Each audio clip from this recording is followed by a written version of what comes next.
മാനസിക വൈകല്യമുള്ള വിദ്യാർത്ഥിയെ ലൈംഗികമായി പീഡിപ്പിച്ച ആത്മീയ ചികിത്സകനെ പെരിന്തൽമണ്ണ പോലീസ് അറസ്റ്റ് ചെയ്തു.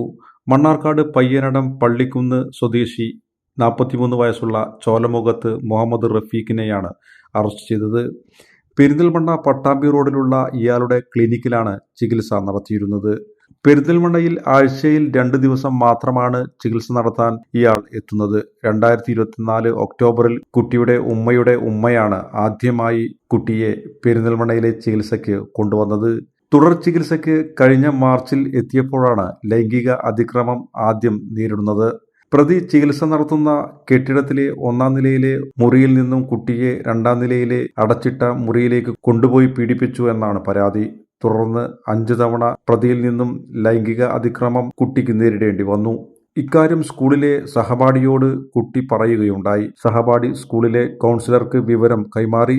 തുടർന്ന് പാലക്കാട് ചൈൽഡ് ലൈനിൽ വിവരം ലഭിച്ച ശേഷം ഇവരുടെ അറിയിപ്പിലാണ് പോലീസ് കേസ് രജിസ്റ്റർ ചെയ്ത് പ്രതിയെ കസ്റ്റഡിയിൽ എടുത്തത്. തുടർന്ന് ഇയാളെ വ്യാഴാഴ്ച പെരിന്തൽമണ്ണ ജില്ലാ ആശുപത്രിയിൽ എത്തിച്ച് വൈദ്യ പരിശോധന നടത്തി. പ്രതിയെ കോടതിക്ക് മുമ്പാകെ ഹാജരാക്കി. ചമഞ്ഞൊരുങ്ങാം ചമയത്തിനൊപ്പം.